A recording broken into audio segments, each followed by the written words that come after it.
Hello, everyone. My name is Denis Starov, and I welcome you in one of the first episodes of hopefully a long series of podcasts where I speak to other musicians, people who make art and who are deep in their own way of making it. And this one will be a bit strange because I won't be interviewing my guest, Tom Leishman, but he will be interviewing me from a perspective of a person who doesn't have any musical background, almost no arts background, but very close to it, right? And hopefully he can ask me some questions that will bring the answers for the question, why am I here? Why am I asking those questions that I'm gonna ask other people? And anyway, just introduce you to the system of Chromatone through this guy who doesn't know anything about it yet. Yeah, and I'm glad and I'm happy to be a person that doesn't know anything about Chromatone. But it's fascinating to me. When we first met, you told me briefly about what you do, and I immediately was like, hold on a minute. Let's wait a second. And I explained a little bit about who I am and where I'm from. So I'm a music photographer. That's what most people know me as. I started off as a music photographer when I was 18, and this existed way up into my 30s. So I've been doing this a long time. So I've always had my nose right up against music, and when I met you, you were talking to me about how you've created this Chromatone, and it's you're teaching music visually. And immediately I was like, okay, talk to me. And then I was like, hang on, talk to me on a podcast, because I believe that I will ask you some interesting questions just because of my background. Oh, and I probably should also add that my father's deaf. So I've always felt like I've got a little mini musician inside me, but because of me growing up with a deaf parent, I never explored any sort of musical side to myself until I came to this island. When I met you at a drum circle, and you gave me some egg shakers and were like, join in. So I was like, okay, so I'm there joining in, and I've got terrible timing, no rhythm. But over time, over practice, just being friends with you and listening to you, I've got better. So I know there's something about this that works. I can verify it, yeah. You got better. So I know this works. And so first of all, what are you doing here? Why are you in Phuket? I'm here for more than 2 years, and I really came here to promote and to grow this project more, because I know this is an island of music, and really you can hear music in every place. And we have drum circles, we have jams, we have throughout the whole week I have music events, and they kind of work together so I can explore music, try all the things that I explore, and just experiment with all this knowledge and make it practical in a way that it benefits me. And then I try to formalize it on the website so I can share it with the world, because still music works on the personal level, but on global level it also works. It can be shared without any limits. And even I'm playing more drums, more electronic music, but with no language there, so it's international from the start. And it's a nice place to be and just to share good vibes.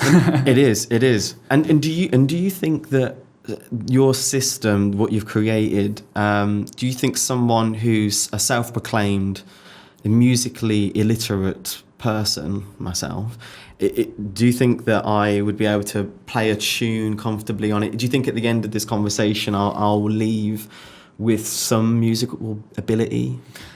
Yeah, I believe that it's more beneficial for those who don't have any background, because those who have background, they kind of already entered this door, but another door, but the same space. They came into music through black and white notes, through the staff notation, through repetitive practice for years, with the muscle memory and all these classical techniques, or just playing some tabs, on guitar, but not not using all these colors and stuff. And for those people, this will kind of mess things up because you already have one system. There's another system describing the same thing, so it's kind of not useful for them. But for those who didn't have this patience to spend like 2-3 years practicing piano or guitar chords and studying the theory and also practicing other people's songs that kind of inspire you but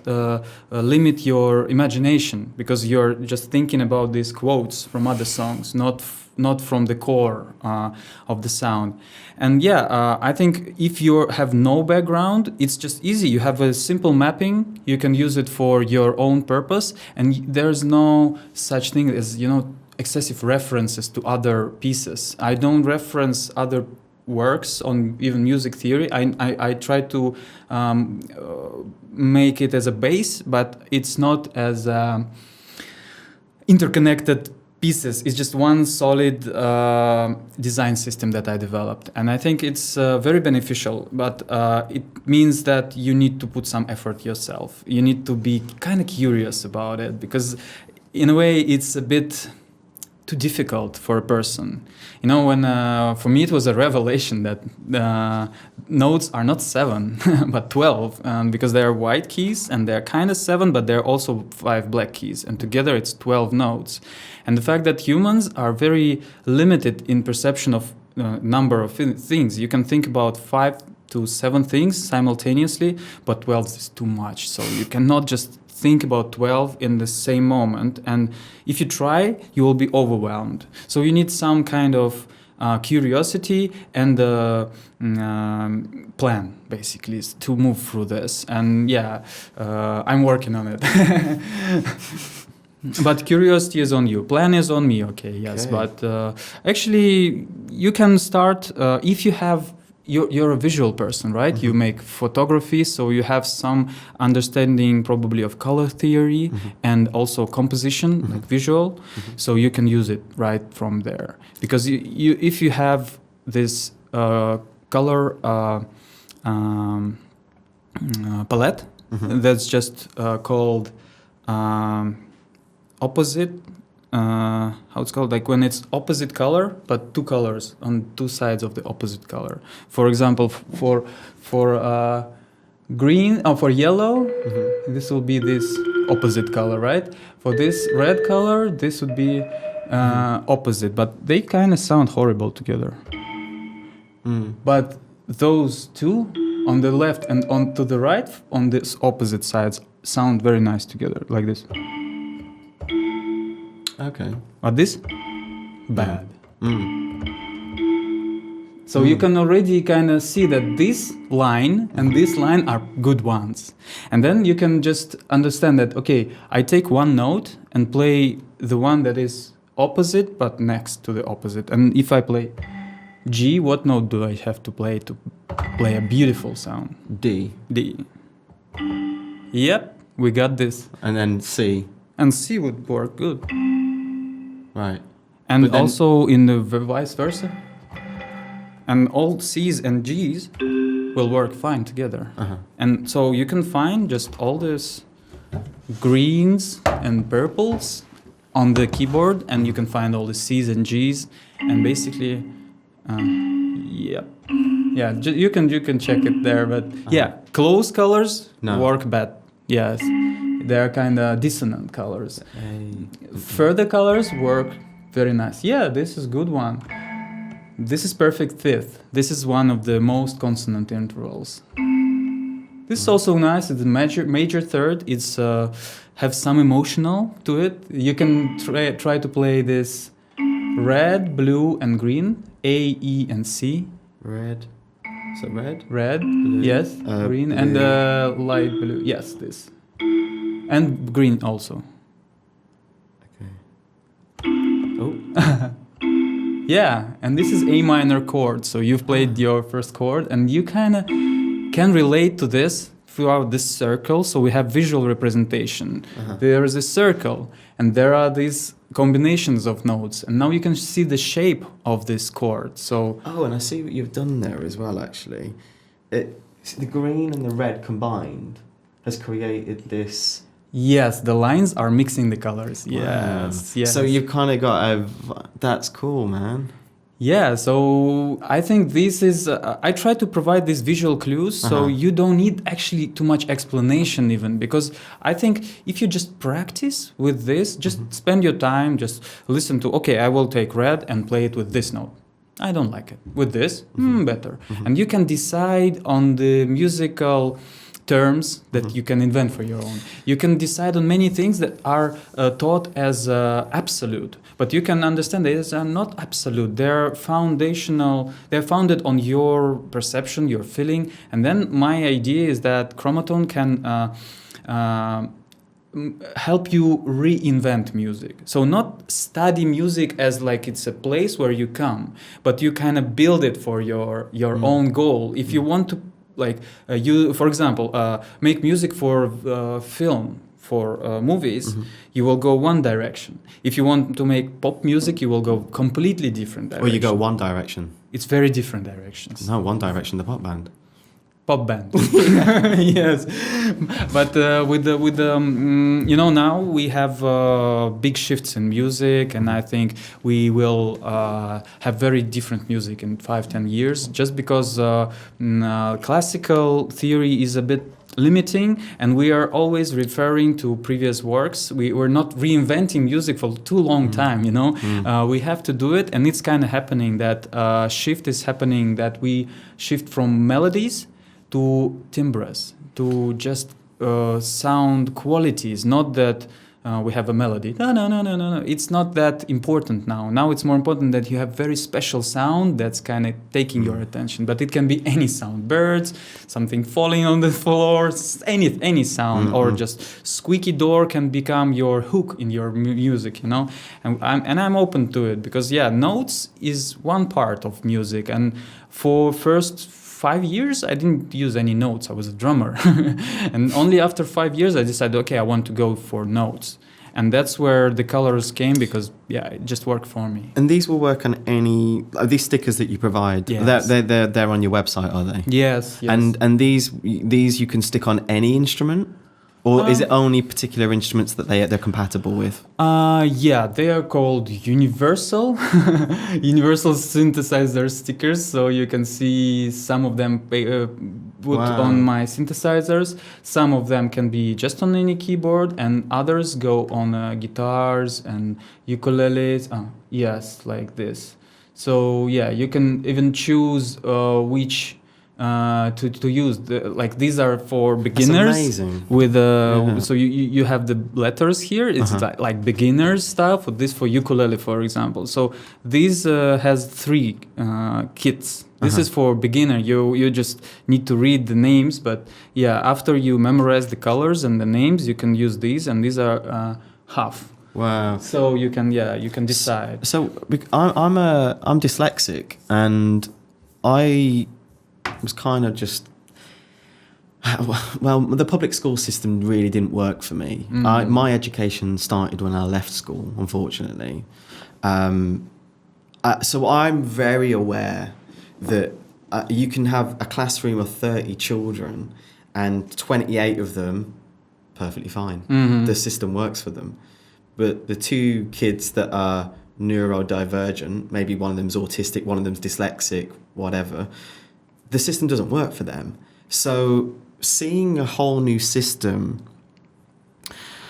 on how to navigate and learn music really, really intrigues me. And I see how this can work because,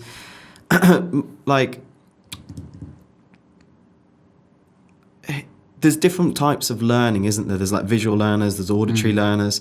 And I think this opens up another door for people who, like myself, have always felt like music's this exclusive club that you have to have this natural ability. And that's what my experience of being surrounded by musicians, working with musicians, I always connected with them, but I always thought, they have a gift and I don't have that.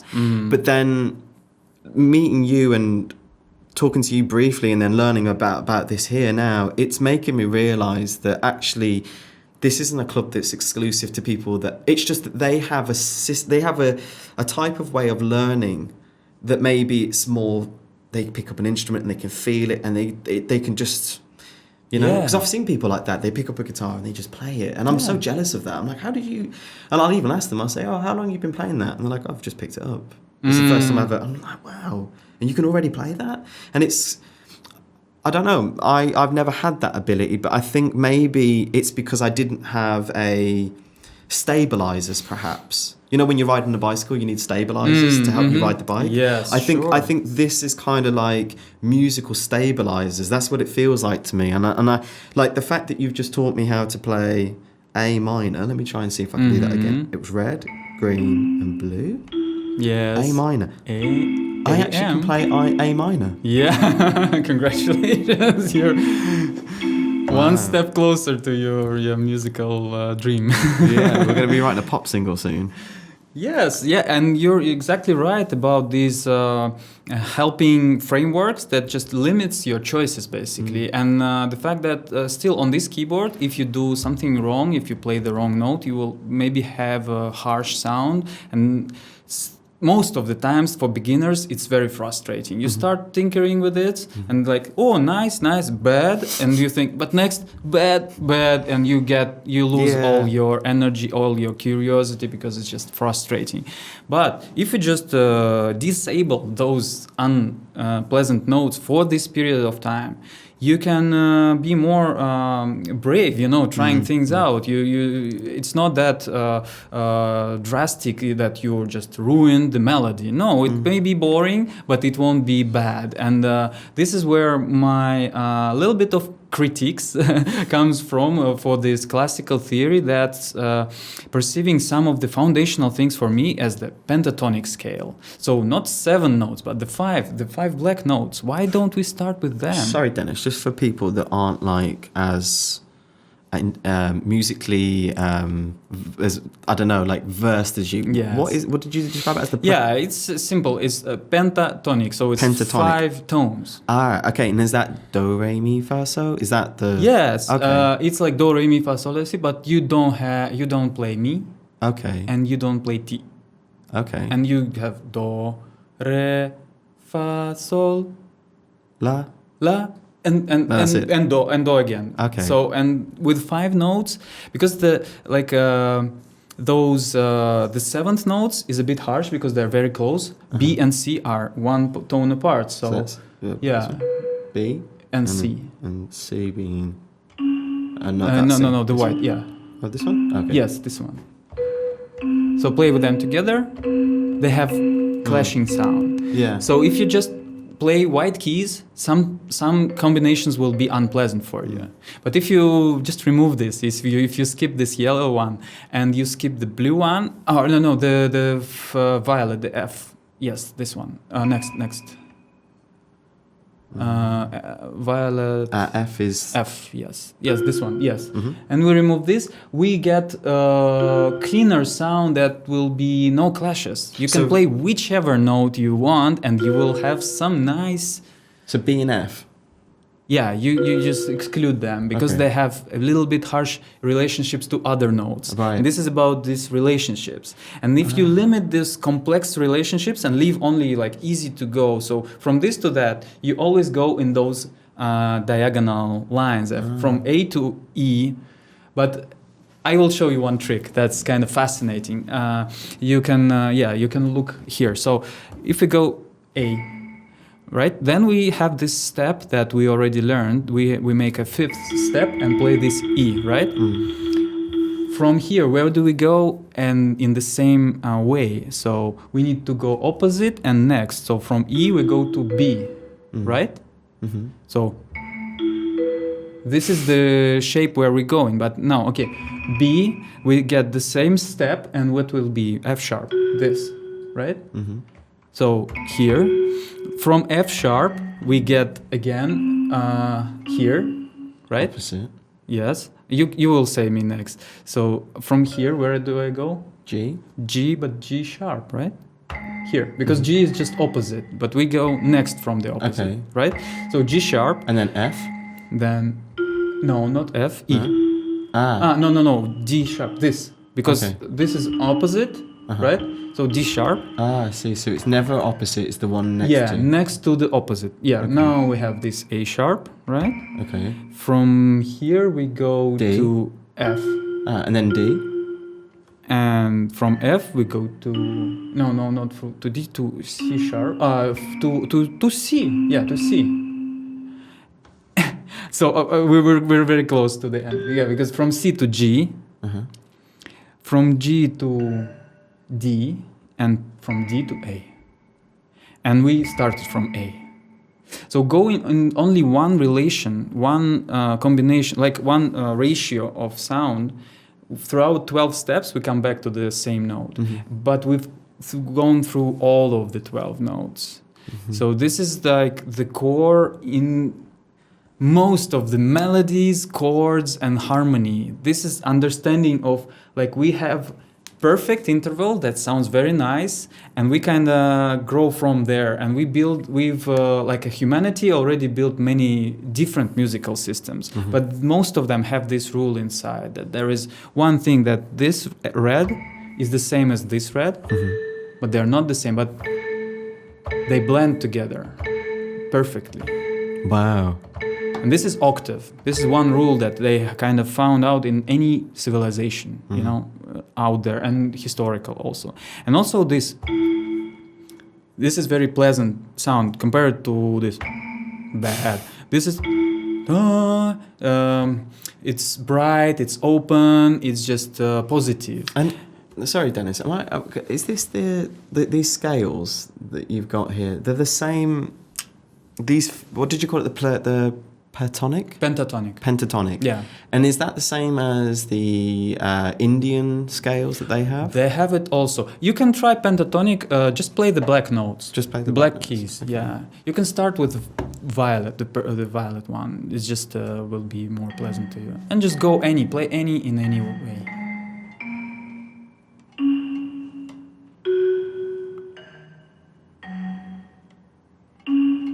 We can play combinations 2, 3 together. Yeah, it's D sharp minor. Wow.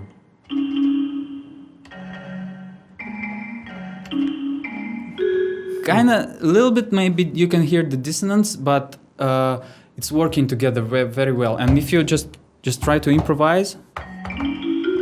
Oh, sorry.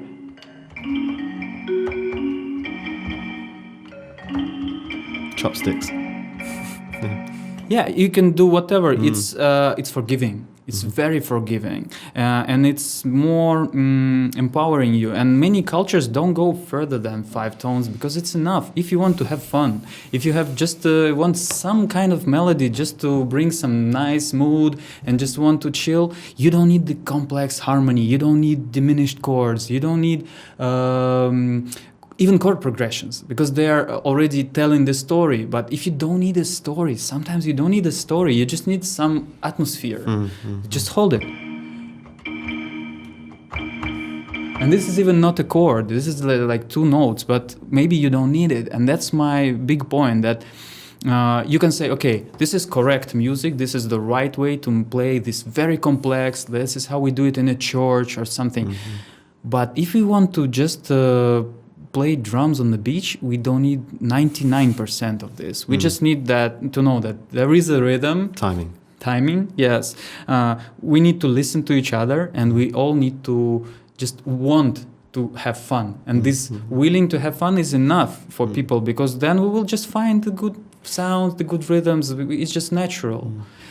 I've noticed on the beach, actually, when we're doing the drum circle, I've often found myself wondering, like, who's really controlling who here? Is it the people dancing? Are they the people that are controlling us? Are we controlling them? Or is the sound controlling, like, what's going on there? What are we doing it for? you know? Like, Yeah. why do we drum? Yeah, it's a good question. And I think there's no such thing as a single point of control in music. You can establish it. You can be a producer and tell your band what to do, or you can be a leader of the band. But anyway, music is about collaboration, and there is a thing called resonance, and it's everywhere in music. And not only in the sound, but also in this vibes territory. Some people can be... First, what I feel on the drum circle on the beach, that people, the dancers who come, at first they kind of allow you to control them. You go in and start doing, you think you control them, you play, and then they kind of take this from you and start controlling your back, because you kind of play to their body, and then they use their body to control you, and this is just the feedback loop, and this, I think, the source of all the pleasure there. When there's no dancers or people who are listening to what I play personally, I feel like it doesn't make any sense to play. You may call it as a practice session, but really this doesn't have this particular thing that you are playing for someone to enjoy, and that joy kind of powers you back every time. And I think this is the art of a DJ who knows the atmosphere and knows which track to just pull out. But when I play, I'm kind of a DJ, but I'm creating from the mood. I just feel the mood and I try to create something that fits with it. Or I want to argue with the mood, or it's a conversation anyway, so you can say whatever with the music. You can come with your guitar, make a harsh chord and say everyone, I hate you, I hate myself or something. It's every time conversation, and I think it's beautiful. So you can find your purpose. And when people say, okay, music is for being famous, rich, and I don't know, influence people, but it's just very narrow strip, of this whole field. Yeah, the big spectrum that's like this much. Yes. So let's go back to the start, actually, because I'd like to talk about your past and how we arrived here, because how did a person that you said had no musical talent, you were like a drummer at first, you weren't really like a teacher of music, you weren't playing any other instruments, you literally just started so how did a drummer get from that place to where we are now? I think you could call me an engineer and designer first, because I had university and I was chemical engineering, and I think this made me overcome this. When a designer is, many people think that designer is just putting some embellishments, just making it more colorful and maybe polished. But engineering kind of made me understand that good design is no design, is transparent, that you can find some solutions to some problems that are elegant, I would say. They're when you deal with complexity and make it kind of simpler, just because you focus on this complexity and find some rules, some interconnected pieces, and you kind of pull them and you find that, it's not many things, it's one thing projected in many ways. And all of this experience that I got with chemistry and physics and my love to web design, it all kind of combined in this, because when I encountered music, rhythm, I cracked the rhythm because I kind of love it. I love to go to parties, to dance, and rhythm is very connected with dance, and it feels like natural. Going from dance to rhythm is just natural. But notes are overwhelming and harmony, and then I saw, it can be just an engineering challenge, like designer. But designer, I didn't want to make music just visual and beautiful. I wanted to find some internal structures that I can rely on to make it work for me, and it was a research project. I thought it will be just my system. I thought that I would just have some colors for the keys, and some colors will work because I needed just to memorize and the ease of finding them. Maybe I could put letters, it will work just fine, but Then I made this deep research about the physics, and I found this part that was really, really impressive for me. So, in short, this is acoustic spectrum. So we can have these frequencies that we can hear. Mm-hmm. These are infrasonic; we don't hear; they're too low. And ultrasonic, we also don't hear. So we have like this bat noises and stuff. Yeah, we don't hear them completely. This Yeah. will be dogs will hear it. Like bats and Bats. Yeah, okay. yeah, dolphins. Yeah. We don't hear this at all. So this is our limits, and this feels like vibration basically. Yeah. And then I try to just juxtapose it against the electromagnetic spectrum, so the light. And it doesn't fit at all. So if you compare by frequency, it will fit in the long radio range. If we try to compare it by wavelength, it's like FM radio waves are the same length as audio. Mm-hmm. But it doesn't make sense. We cannot see FM radio. It's not light for us. It's just because light is just this small piece of the spectrum. This is infrared. We don't feel it. We feel this as warm coming from the sun or hot objects. And UV, UV is just the harsh rays. We don't see them. We see only this narrow strip. And it's not aligned with sound. So we cannot connect sounds to colors directly. But so you're sorry, just go back to Yes. that. You're saying that they don't align up. Yeah, no, don't align. And How- by frequency and by wavelength, it just doesn't make any sense. You cannot fit sound and light are completely different parts. Their physics is completely different. They don't have any connection in physics. Mm-hmm. But it doesn't mean that they don't have a connection in our brains, because Mm-hmm. finally light and sound are just waves in our, like electrical signals in our nervous system, right? So this is where I thought I would find something interesting. And really, I found it, but it's not, it's just on the edge of physics and physiology. And I would show it to you. Yeah, here. So is this how you picked your color scheme? Was it based on this? Yeah. How you picked A being red, for example? Yes, Is this exactly. So I showed you already that if we go from red to this red, Yeah. this is the same note but octave higher. Mm-hmm. We can go higher. A. Yeah. A. Yeah. This. So you see, red is just this red. Mm-hmm. This again red. This is the highest I can play on this website. But we can go higher just with calculator. We know the frequency of A, 440 hertz. Mm-hmm. I know you don't like numbers, but you don't need numbers. You just double the frequency, Mm-hmm. you get next A. Okay. Double the frequency, next. Double. And if we go 40 times like this, Mm-hmm. we won't hear it for sure. It's just hypothetical. Mm-hmm. But the frequencies that we get are so close to the visual spectrum. And the fact that going from this A to this A kind of fits our visual perception of a spectrum. So one octave, one circle of my chromatone system Mm-hmm. fits in one circle of colors. Wow. And the fun thing is that octaves are not circles in real life. It's just frequency, double the frequency. It's higher. Uh-huh. And also in colors, there is no such thing that after violet there is red again. It's just black. It's just ultraviolet. We don't see that color. Mm. But our brain connects those two ends, and from violet we go back to red.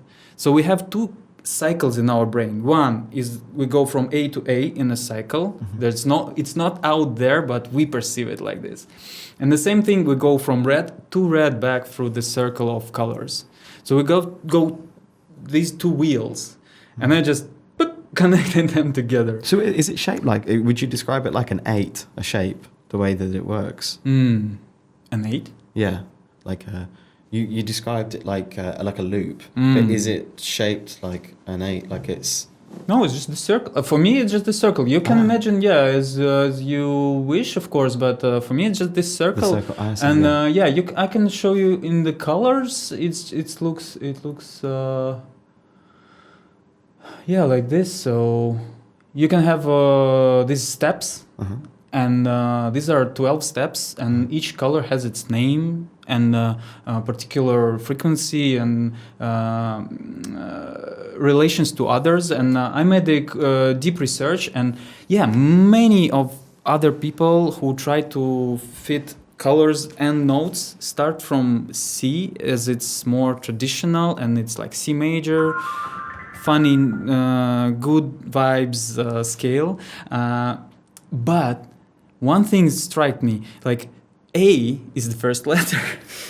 It's just so obvious. I didn't think but I thought A, and red. So red is first color on the wheel, and A is the first note, because orchestras tune to A 440, and it's just the foundation of our modern notes. So it kind of clicked for me, and that moment I realized that this is not an just a personal design, and this is not a design or whatsoever. It's an invention, because I kind of not made it up, but really discovered this. And then I felt that I'm really, I have this responsibility to present it to the world, to bring it to life, because I think it's very important. And one fact is that it will be discovered. If even I just forget and hide it from everyone, it may be independently discovered by anyone. And it could be actually discovered by Newton back in the day, like 300 years before, but he didn't know that there are 12 notes. He thought, okay, I got 7 colors for 7 notes, he assigned them and let people use them. But people asked, what is about the black notes? But Newton was already dead, so it kind of didn't fly. But he was really fond of it and promoting this idea. And okay, so you mentioned being discovered, this technology, this information that you've worked out. Is that the reason why you've made it open source? Because you feel like this is like the same way that the internet was like gifted to us? Like, do you feel like do you look at it the same way, like it's like a gift to humanity in a way where it's like, how do you perceive it?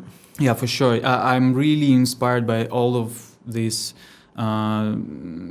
technology gurus, I would say, but gurus in a good way. The founders of internet, open source, people who are like activists in open source, because they share so much, and they share not only information but the vision of like this open world where everyone's sharing, where knowledge is basically free, and we can just it depends on like your capacity to hold it, not on access to the knowledge. And I think as I have the Chromatone is really challenging for modern music establishment, I would say. And if I would make it a commercial product, just a company, I would be struggling and fighting with all of this established world. And it would be uneven fight. Well-established institutions, companies, governments. Right, because if you got Apple to buy it, and then they only put it on their products, but then you alienate all these other people that don't. Yes, so your idea is just to have it everyone available to it. Okay. You will be limited by competition anyway. Right. But with open source, there is kind of no competition. Precisely. Yeah, and I believe that that the fact that it's open source, it's on GitHub, and GitHub just made a copy of all the data they have in some Iceland, or I don't know, like some underground cave, and they store it like it can be preserved for thousands of years.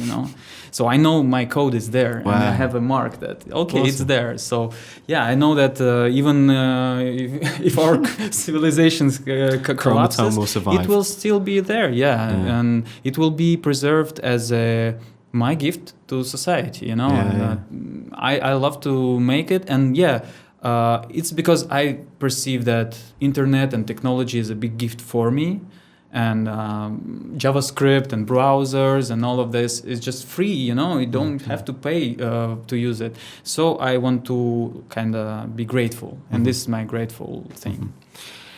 Before I came out to Phuket, I did a job for a charity called Signature, and it's a charity that looks after deaf people in the UK.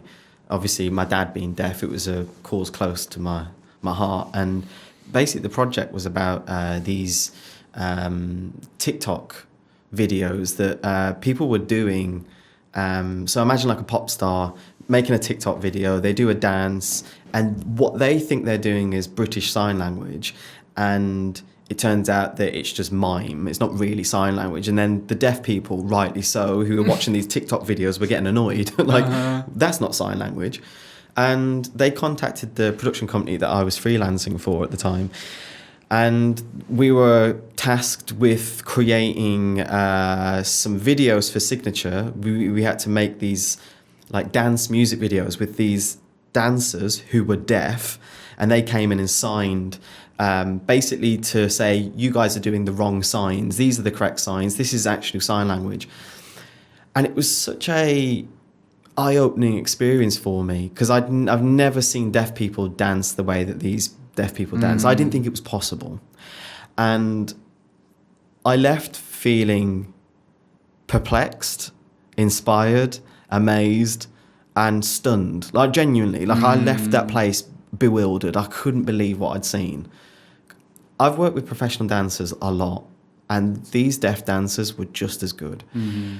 What it did for me was it made me realise that there's endless possibilities, and, you know, it doesn't matter. Like, if there's a will, there's a way.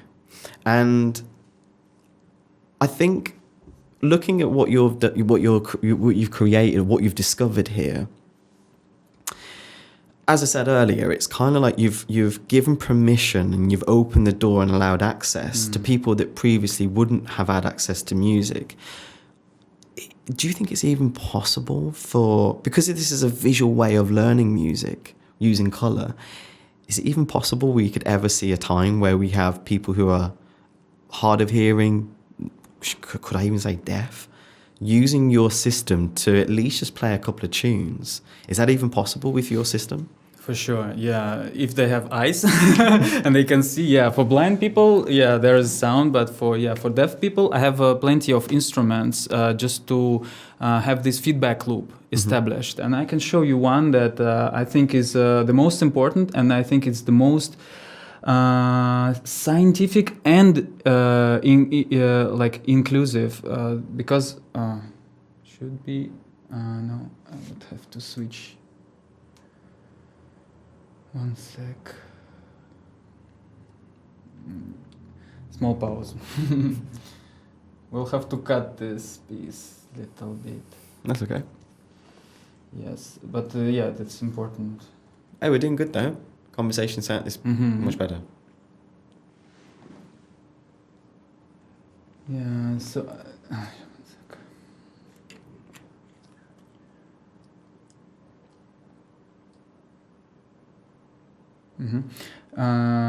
So one thing is very intuitive and scientific, and it's I think you can just spend your time with this. It's called spectrogram, and the more time you spend with this, the more insights you can have, even without hearing the sound, just because of the shape. Because this is the shape of my speech, and you can already, even from this, just if you have a deaf person and audio file that's playing, and then they can find many insights from this. For example, if I say, hello, you see, hello, that's my shape of... this is hello? Yeah, I can make it faster. Hello, you see, this is, or hello, you see, and you can understand that there's a difference, that this is kind of falling tone, and that one, hello, is just rising, and it's like a question. Will it work with this keyboard? Is it not? Not now. Yeah, it's analyzing the microphone sound from here. It's like, yeah, it's here, but I mean, you can. It is a mathematical representation of the sound. It's very precise. It's showing that lower sound are down low, higher sound, higher pitched sound are up there, and all these relationships are very, very deeply embedded in our perception of music. For example, you can compare noise to musical sound, and you can visually see what's different. Because, for example, you see noise takes all of the frequencies. Yeah, in the middle, but you can, for example, change. You see, so I can draw shapes with this, and I can decide which part of the sound spectrum I want to use. And you can say that this low tone, low sound, like very low, or very high, like.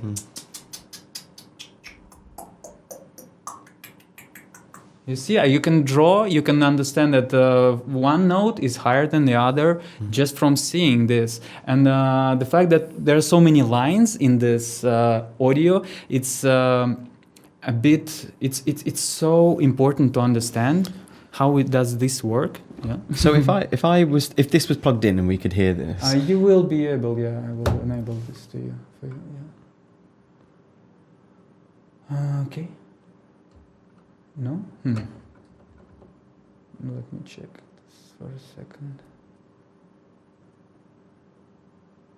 MIDI out, MIDI synth.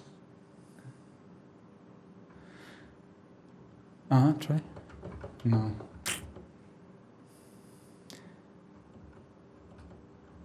Okay. Okay. Well, my question was if I was to... Oh, yeah, you can put me. No. Okay, I can play for you. Okay. So if you press A, it will show you red. Yes, for sure. Yeah, I will show you like this here. Better sound. Cello. Okay. So I will play. Yeah. So is this A? Yes. Okay, and then if you change to E. E.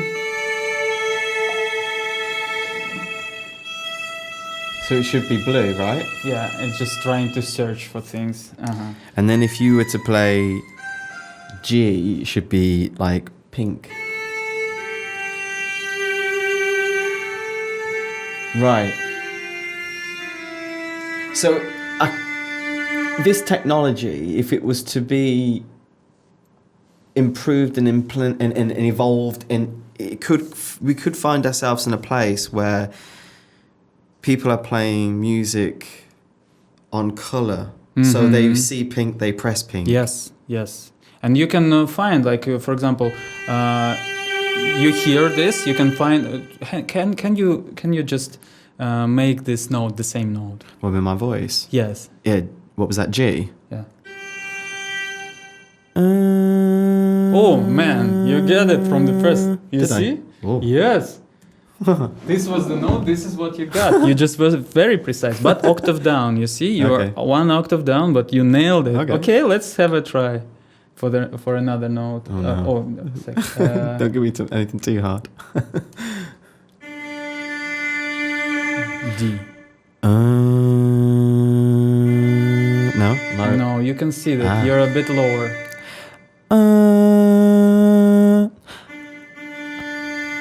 You can use this.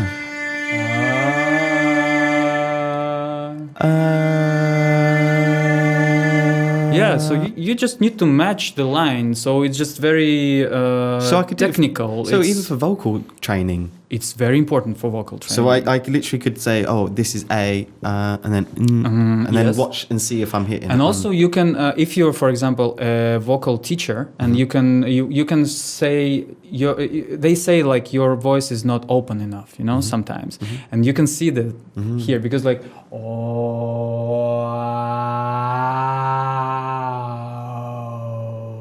you see, I got open in the middle, and then I got closed on the sides. And also you can see formants, for example, a very important part of audio study. Oh yeah. Yeah, so I've drawn you the shapes of all the vowels, and they have different shapes. So first A is most open, you have all the lines there. U is the most closed with this hole in the centers, and E is when you have the low and the high part. And this is about your resonators in your body, and this is very complex physics behind this. But really, you don't need to know it because you just have this feedback, and this feedback just works in itself because you will you have this intrinsic ability to recognize shapes, you know, and you will use it here. Recognize any cause and effects. And you can try it, whatever. You can make different sounds. You can try, for example, you can find your lowest sound and highest sound in just an instant. Because you can see it visually. Yes, you can just see it, yeah. And I think this is for all these notes and like harmony and all of this. And one other thing is this rhythm thing that would be complementary. Because we need rhythm even more than melodies. I think without melodies, it's kind of easy to make a song and music, but without the rhythm, it will be every time concerning, because rhythm is very important. And with this, you have this playground of rhythms, and you can find many of different rhythms. I will try to make it as simple as possible by now, like this 4/4, and if you play it. Just you can change the BPM. Let's put it 100, for example, and then you can skip some of the steps, and you can start exploring this because there are many ways to explore it. So, for example, you can adjust this number of steps, and for example, 8 steps is easy. 1, 2, 3, 4, 5, 6, 7, 8. 1, 2, 3, 4. And this is normal, but the fact that we can have a second rhythm. Come on, yeah. And they're aligned now, but we can move them out of alignment easily. For example, like this.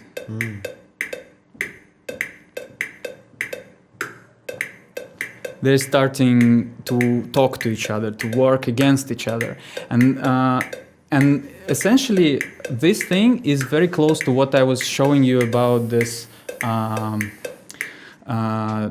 combinations of notes. One pleasant, one not pleasant, and here you can find all the same rules that 2 to 3 works very nice, 4 to 5 work very nice, and then you can find these ideas and not have them in some frame of a genre or a frame of some purpose of this way of making music. No, you can have this bit, and this. You can have 3 insights from a spectrogram, 5 insights from this circular metronome, and then just make your song from that.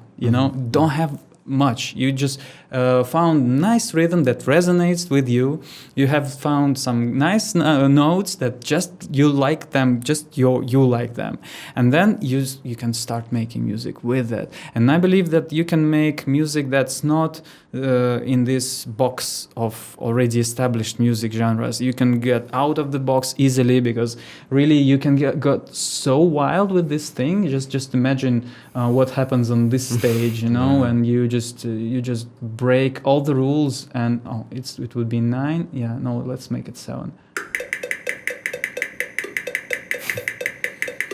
But still, you can find something beautiful in this because you can skip the steps that you want to skip. You can make accent rhythms.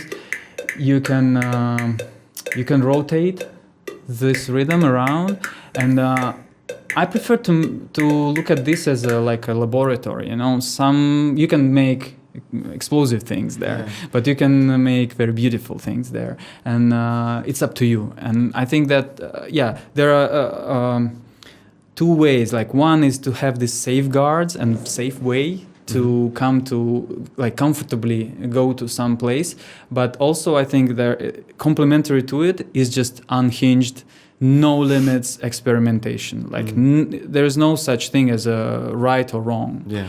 You do something very right and then something very wrong, and then you get your experience and you can use it for your purpose.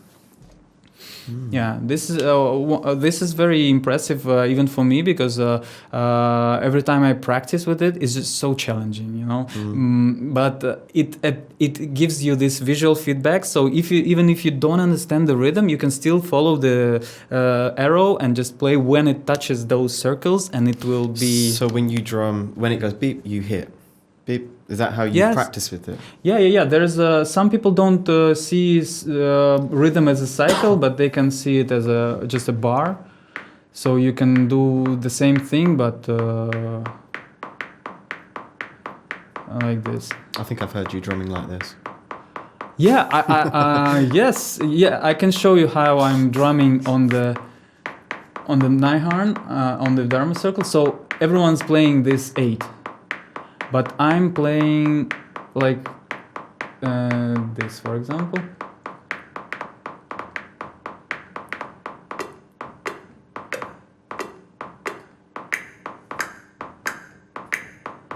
Polyrhythm.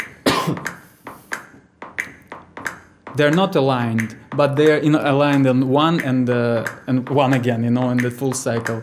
And then it's kind of not so established, very like floaty, but it brings vibes, and then I would switch from, so it's like 3 to 8 or 3 to 4. Yeah, let's make it one step simpler.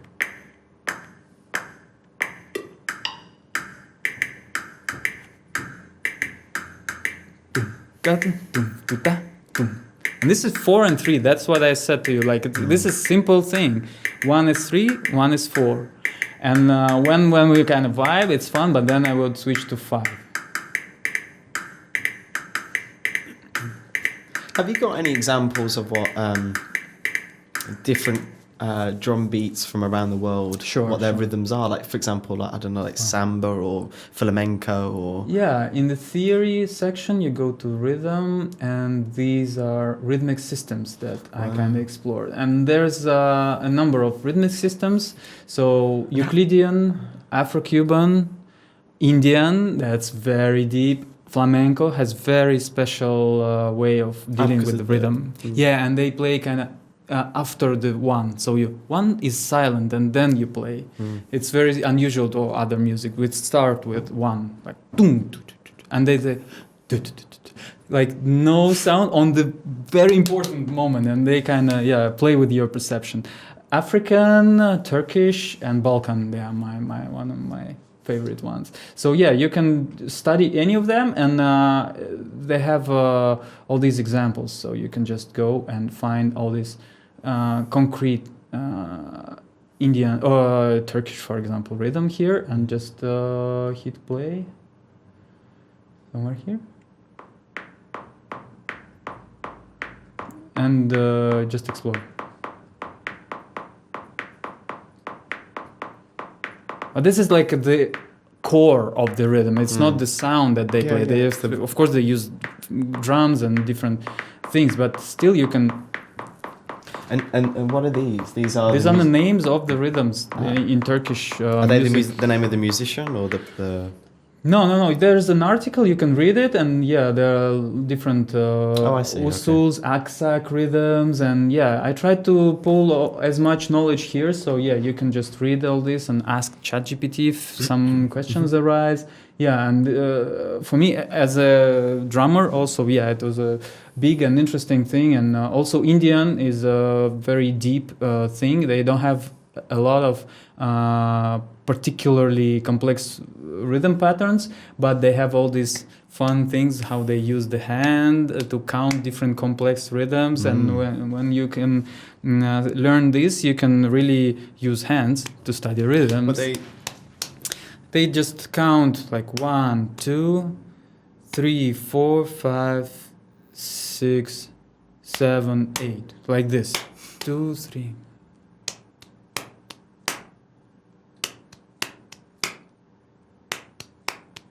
Wow, that's cool. Yeah, and with time, but Indian music education is about you come to your guru and you study 3 years, just live with him, and he will just put his knowledge, just transfer it to you, but it's a painful process anyway. You can just sit with your iPad, you know. This isn't painful. Yeah. This isn't painful at all. Yeah, it may become painful if you overwhelm yourself. You know, it's so easy to do. So, what's your vision then? Do you envision this being in every single school, every laptop? Where do you see this in 10 years' time if the dream of Chromatone is successful? Where do you see it going? I think, it's definitely in kindergartens, toys maybe, all these small music toys that have C being red. I hope they will change it for A, be red, so people will have this common color. Because, you know, one thing, if you want to make music yourself, you can come in through any door. You can choose any colors, because ultimately it's just sound. You don't need the color to play music. You need just to study, and you can use your own. But the fact that this is not only a personal education system, it's also a communication system, because you can say, oh, don't play red, please, we are jamming in blue, you know, for example. So you can just point at some things, not saying them, so we can simplify even the language of music, and we can go from being this elite club to just casual thing. And my idea is that as now only people who are very talented and have this passion for music, for sound, who are auditorial in their nature, they can only go into like deep music life, like have music life. Yeah, experience the flow state. Yes. Have that enjoyment of creating it. Like I've always been a observer of that, and I photographed it until I came to this island. And I know it sounds so minor, but just holding some egg shakers while the rest of the drummers all played, I felt myself being like, oh, I've got a responsibility now. And then also feeling it, and I know I'm only doing this, but I've experienced that flow state, and it was the first time ever, because I've never experienced playing music with other people. And you're right, like, why should that be an exclusive club just for the people that have that gift of being auditory? Yeah, you know, have that auditory connection to instruments and stuff where they can just pick up and learn it. You know, it's and also. It's a business thing, you know. They like our companies need to make those like very famous people to make profits from them, and they would lose the profits if there would be like hundreds and thousands of good, decent musicians, but not pop stars, because they won't have big concerts, and small concerts you cannot make all the money from that. But you know, I think that if we can really enable visual people to come into this space, it will kind of flood this completely, because it was 5% of people kind of in this space, and suddenly it's 50% or 60%. Like there was a place for music and there were like 3 people and now there's 30 people. I mean, it won't be a gradual change. Probably the music itself will start shifting. For example, I believe that, those people who are auditorial, who have songs inside them, who want to compose and all of this, they're already doing this. But those who don't, who just would be happy to have some casual music jam here and there, like once in a week or 2, you know, just to meet some people, to have good time and all of this.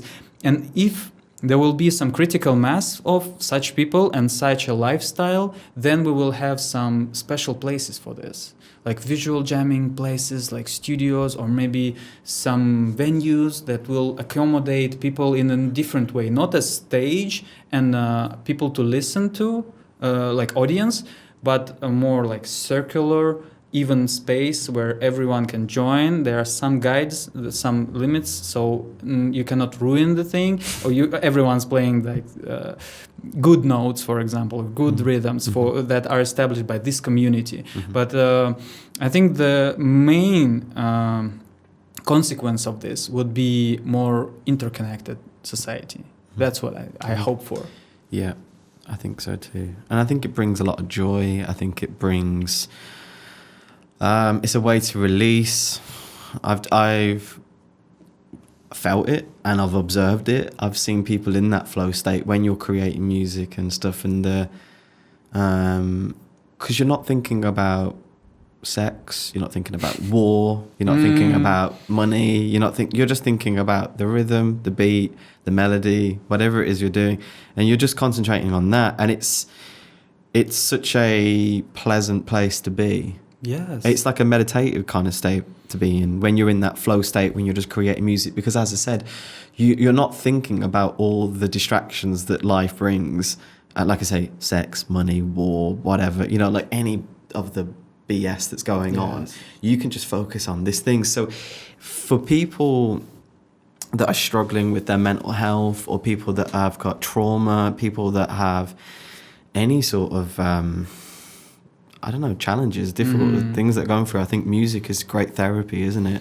So you opening up that door, it's a beautiful thing. Like I say, it's therapy for a lot of people. Yeah, I found out that there are many works about the positive effect, like in the clinical studies. And really, I was really impressed that musical, like the way they use music in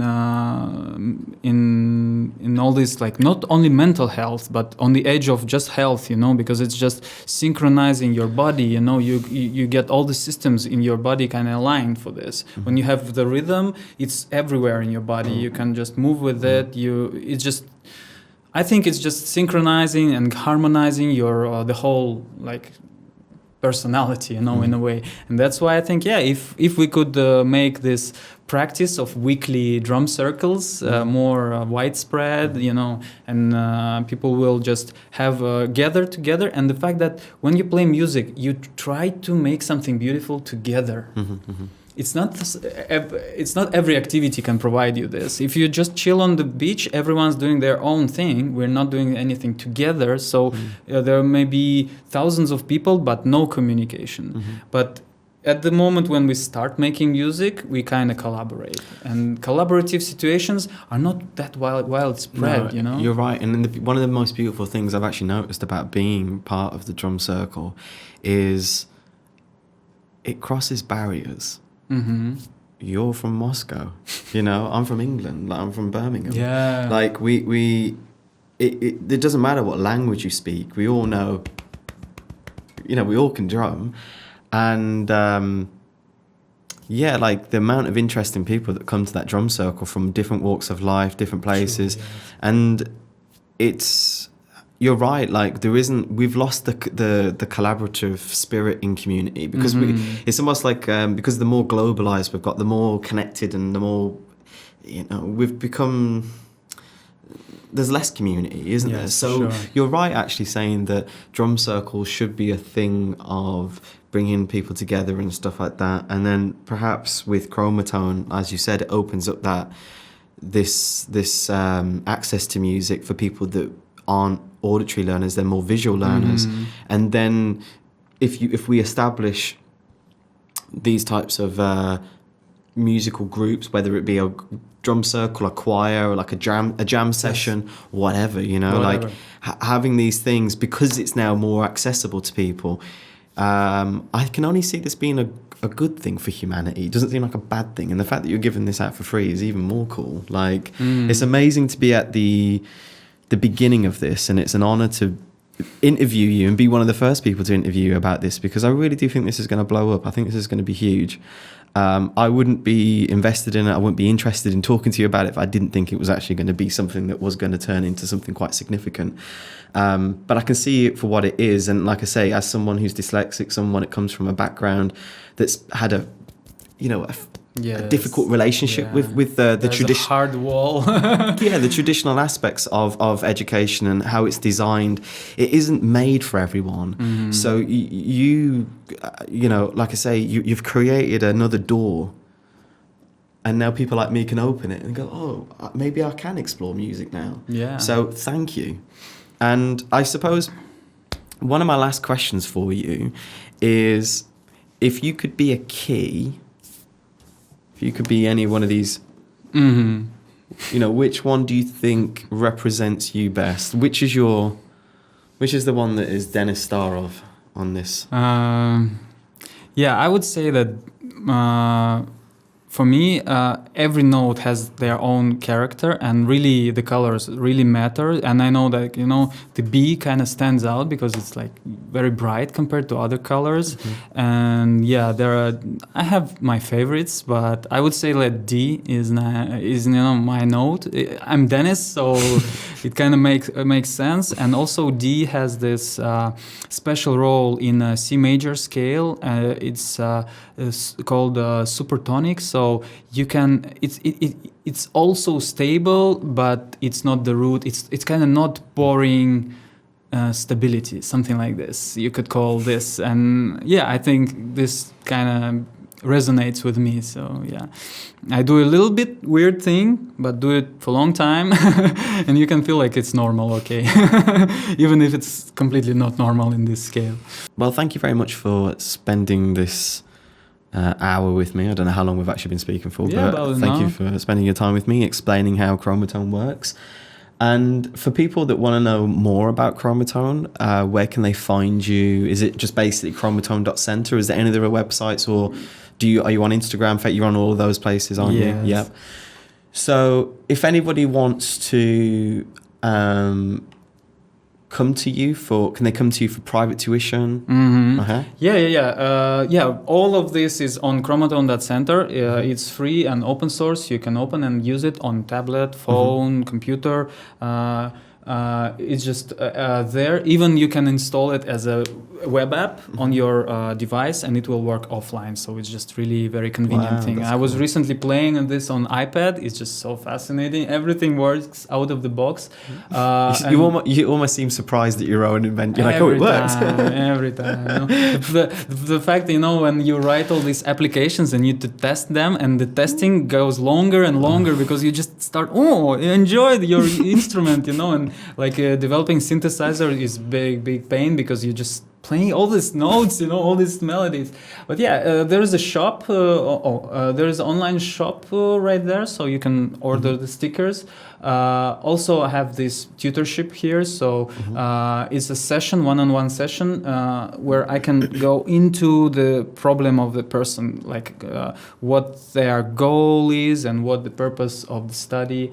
And also, there are many different projects that I try to put in this page, so you can kind of look at all of the things behind the scenes that are happening, because it's not only a website. I give talks, I play performances, I make different projects related to this, and other people also are using this system already. I have a group in Moscow that have a system of random jamming, that they have all the synthesizer, and then they spin the wheel, it spits out some color and some BPM, the tempo. They tune it on the synthesizer and play this. So it's what I was saying, that the culture will evolve with it, because it just enables so many things to evolve. And we will see us in many other places. Yeah, there was some like art and projects that, we made it on the wall with these visualizations of colors, and there was a microphone visualizing all the colors. So yeah, hopefully people will find their own way through this. And this is like a door, but it has actually many doors. It's just like a space with doors, and just use the one that you like. Cool. Thank you, Tom, for coming and for asking these interesting questions, and you give me this opportunity to share the foundation of the system. And I hope our audience knows why we are here and why we will be exploring music and all of its facets further along the road. And stay tuned with us. Bye-bye.